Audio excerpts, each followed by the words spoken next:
Hello, my dear friends. I am Dr. Wasim I Khan, Associate Professor, Shri Shivaji Law College, Parbhani, Maharashtra, India. So, in today's lecture, we will discuss Section 14 and 17 of BNS Bharatiya Nyaya Sanhita. The chapter of general exception we will start from today, and in this particular lecture we will discuss the concept of mistake of fact.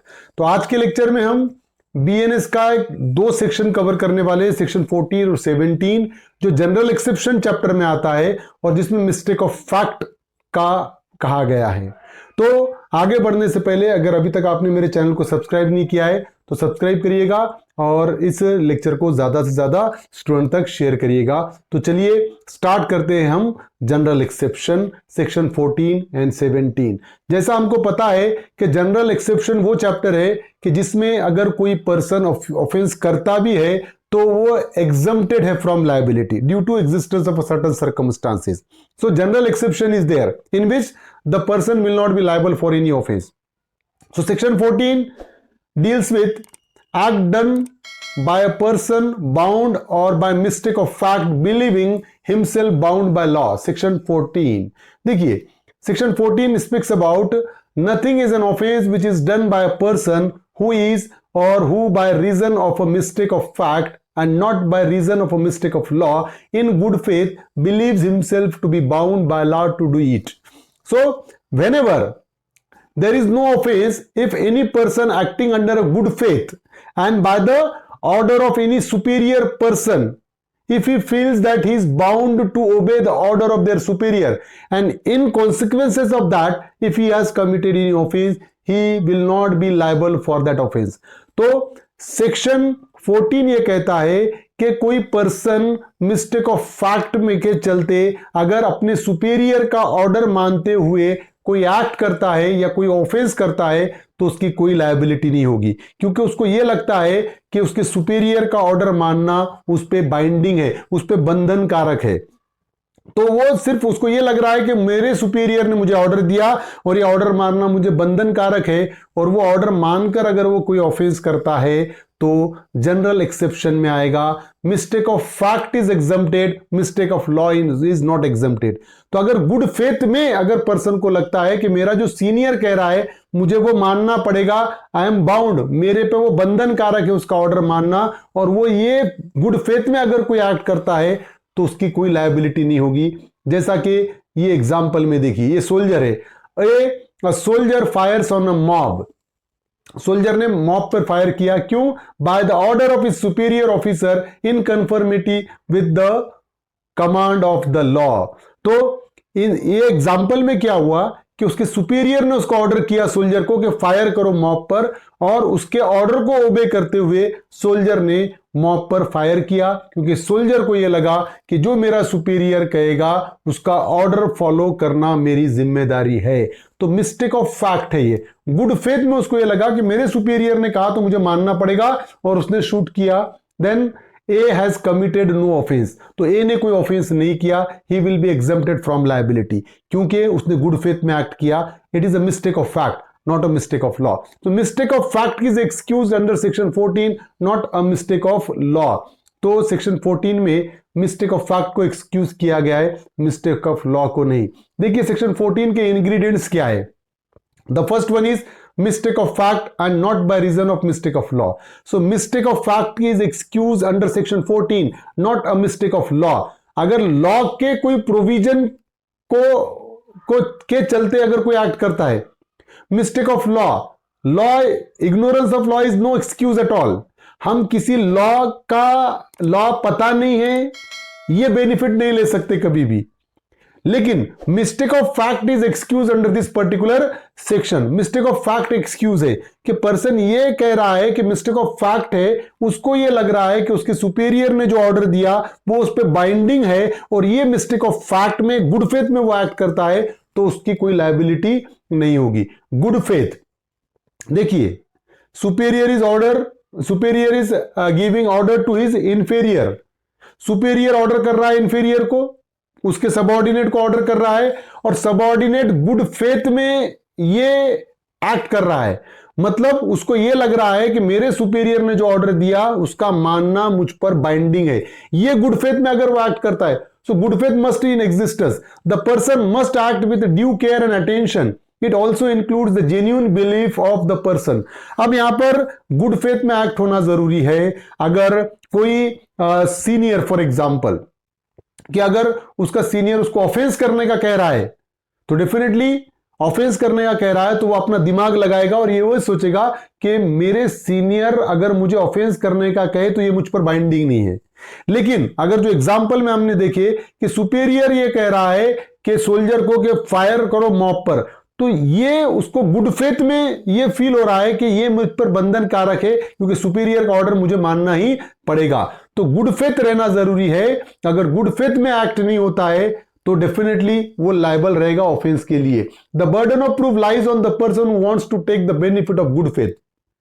तो जो the person who wants to take the benefit of good faith, the burden of proof lies on that particular person to prove that he acted in good faith. तो बात ध्यान में रखिए, मैं अगर for example soldier हूं, मेरे superior ने मुझे ऑर्डर दिया मॉब पर फायर करने के लिए, मैंने गुड फेथ में, क्योंकि मेरे सीनियर ने ऑर्डर दिया, ये मुझ पर मानना बंधन कारक है इसलिए मैंने शूट किया, तो मैंने गुड फेथ में एक्ट किया, ये प्रूव करने का बर्डन मुझ पर ही रहेगा कि मैंने गुड फेथ में शूट किया, लाइक दैट। तो गुड फेथ का एग्जिस्टेंस में रहना जरूरी है अगर पर्सन सेक्शन 14 में बेनिफिट लेना चाहता है तो। Third ingredients, in good faith believes him to be bound by law. The person in good faith believes that he is bound by law to obey the order of his superior। अब यहां पर ये good faith में उस person को जो defence लेना चाहता है सेक्शन 14 का, उसको ये लगना चाहिए गुड फेथ में कि जो उसका सीनियर उसे ऑर्डर कर रहा है वो उस पर बाइंडिंग है, उसको मानना। जैसा सुपेरियर ने, आर्मी ऑफिसर ने सोल्जर को कहा शूट करने के लिए, सोल्जर को गुड फेथ में यह लगा कि सीनियर का ऑर्डर मारना उस पर बंधन कारक है, वो डिनाई नहीं कर सकता है। इसी सिचुएशन में डिफेंस अवेलेबल होगा, अदरवाइज नहीं। The aim of this section is to provide protection to the subordinate who are compelled to follow the instruction of their superior। So this particular section provides a protection to the subordinate because he is obeying the order of his superior, he is just obeying the order of his superior, he is just obeying the order of his superior in good faith। तो इसीलिए such kind of protection is provided to the subordinate. तो ये subordinate को protection provide किया है क्योंकि वो खुद होके कोई एक्ट नहीं कर रहा है, वो सीनियर के ऑर्डर के चलते, सुपीरियर के ऑर्डर के चलते काम कर रहा है और उसको ये लग रहा है कि सुपीरियर का ऑर्डर मानना मुझ पर बंधन कारक है, तभी डिफेंस अवेलेबल होगा, otherwise not. State of West Bengal versus Shiv Mangal Singh, इस केस में क्या हुआ था देखिए। In this case some arm people attacked on police while they were patrolling in the outskirts of the town and in that attack assistant commissioner of police was grievously injured। अब यहां पर क्या हुआ था इस केस में कि कुछ लोगों ने हथियारधारी लोगों ने क्या किया, पुलिस पर अटैक कर दिया। जब पुलिस पेट्रोलिंग कर रही थी आउटस्कर्ट में, टाउन के बाहर जब पेट्रोलिंग कर रही थी, कुछ हथियारधारी लोगों ने उन पर अटैक कर दिया, उसमें असिस्टेंट कमिश्नर ऑफ पुलिस भी ग्रीवियसली इंजर्ड हुआ। The deputy commissioner of police ordered police to fire against the unknown person and in that firing 2 person were died. अब यहां पर जैसा वो फायरिंग कर रहे थे अननोन पर्सन, तो assistant deputy commissioner of police ने पुलिस को ऑर्डर दिया कि उस अननोन पर्सन की तरफ फायरिंग करो और पुलिस ने वो ऑर्डर को मानते हुए फायरिंग किया और 2 लोगों की वो फायरिंग में मौत हो गई।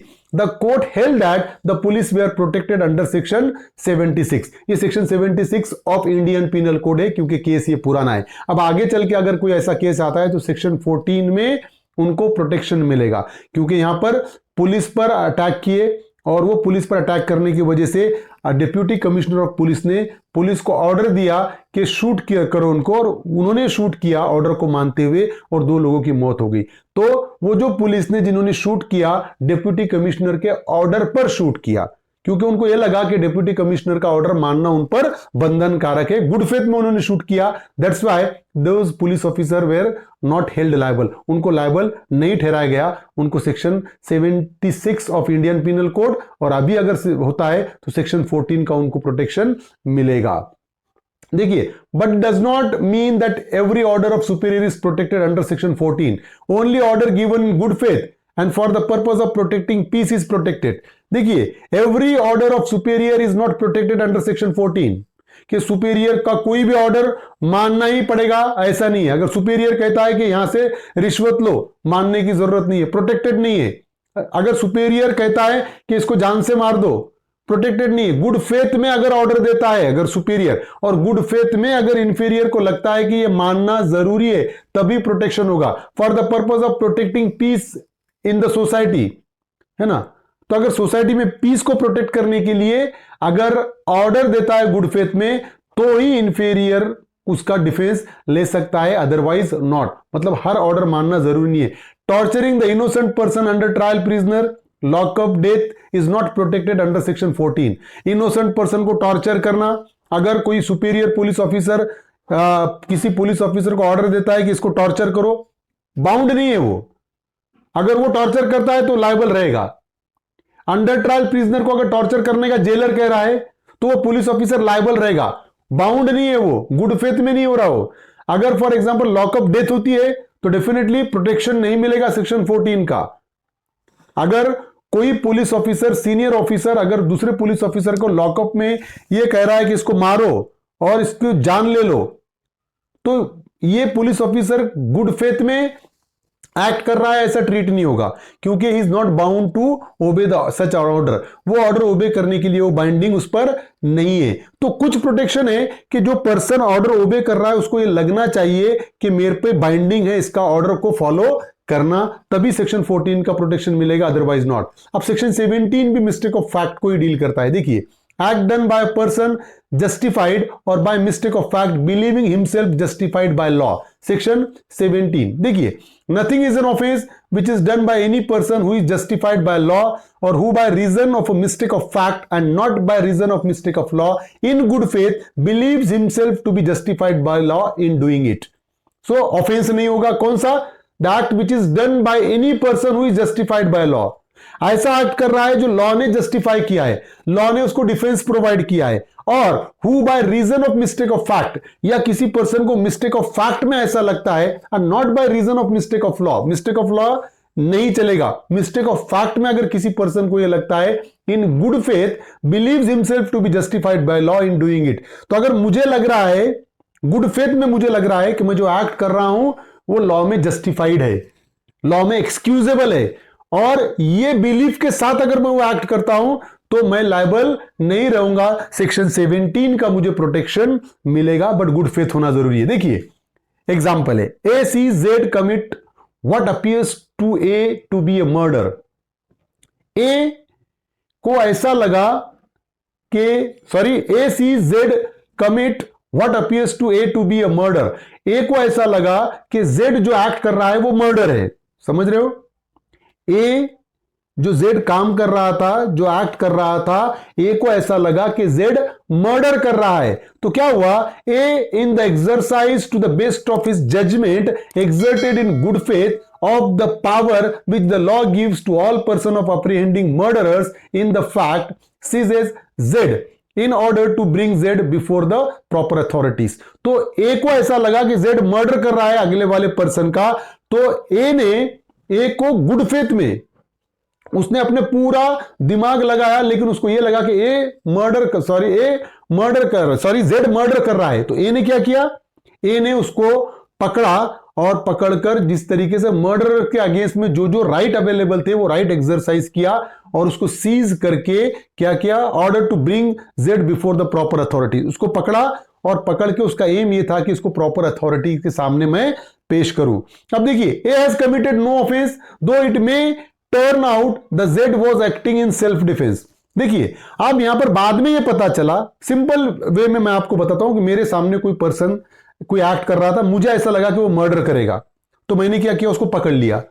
पकड़ने के बाद मैंने ये इरादे से पकड़ा कि वो उसको जान से ना मार दे, और पकड़कर मैं पुलिस अथॉरिटी को देना चाहता था. तो मैंने कोई ऑफेंस नहीं किया, क्योंकि गुड फेथ में मुझे ऐसा लगा कि अगर डेफिनेटली हमको पता है राइट ऑफ प्राइवेट डिफेंस है कि अगर कोई पर्सन किसी को मर्डर कर रहा है तो हम उसकी जान बचाने के लिए right of private defence use कर सकते हैं, जस्टिफाइड बाय लॉ है. तो मैंने वही एक्ट किया. मुझे ये लगा कि वो पर्सन मर्डर कर सकता है, तो मैंने उसको पकड़ लिया, लेकिन एक्चुअल में वो पर्सन सेल्फ डिफेंस कर रहा था, वो पर्सन पे सामने वाले पर्सन ने अटैक किया था और वो सिर्फ डिफेंस कर रहा था, लेकिन मुझे क्या लगा कि वो उसका मर्डर कर देगा, मैंने उसको पकड़ लिया, लेकिन मैंने कोई ऑफेंस नहीं किया क्योंकि मेरा एक्ट जस्टिफाइड बाय लॉ है, गुड फेथ में मैंने वो किया, मुझे ऐसा लगा इसलिए मैंने किया, तो मैंने कोई ऑफेंस नहीं किया, मुझे सेक्शन 17 का प्रोटेक्शन मिलेगा। डिफरेंस बिटवीन सेक्शन 14 एंड 17 क्या है देखिए, इन section 14 person is bound by law and in section 17 the person is justified by law. Section 14 में पर्सन बाउंड बाय लॉ है कि लॉ ने उसको बाउंड किया है उसके सुपीरियर का ऑर्डर मानने का, और सेक्शन 17 में पर्सन जो कर रहा है वो जस्टिफाइड बाय लॉ है, उसको लॉ ने जस्टिफाई किया है, लॉ ने उसको डिफेंस दिया है।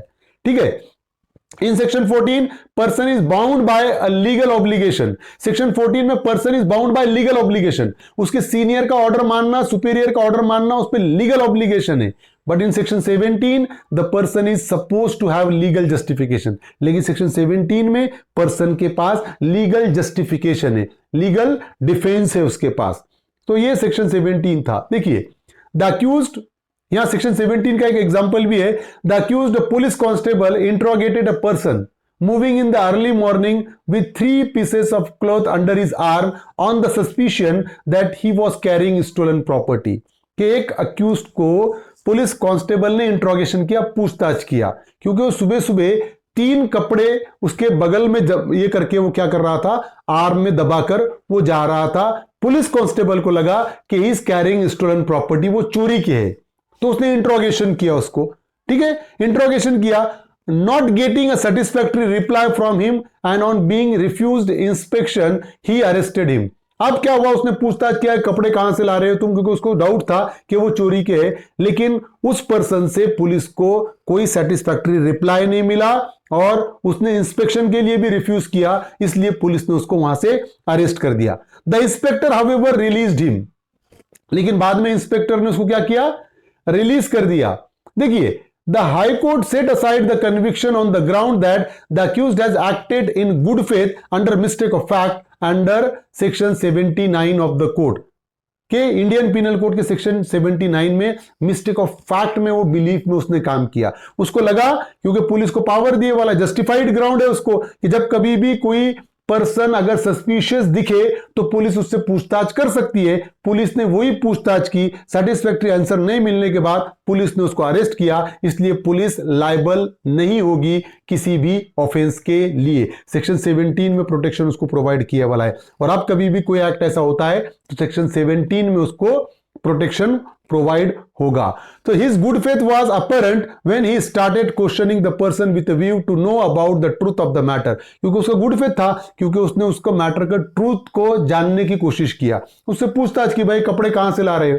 अगर वो चाहता तो वो जवाब देता था कि मेरे ही कपड़े भाई, मैंने कोई चोरी नहीं किया, लाइक दैट, लेकिन उसने जवाब नहीं देने की वजह से पुलिस ने उसको अरेस्ट किया, गुड फेथ में था, पुलिस का एक्ट जस्टिफाइड है, तो इसलिए पुलिस लायबल नहीं होगी। तो सेक्शन 14 और 17 deals with the mistake of fact जो हमने डिस्कस किया। Mistake of fact is excusable, general exception में आएगा। तो उम्मीद करता हूं कि ये 2 सेक्शन आपको समझ में आ गए होंगे। समझ में आए तो मेरे चैनल को सब्सक्राइब कीजिए और इस लेक्चर को ज्यादा से ज्यादा स्टूडेंट तक शेयर कीजिए। Thank you very much.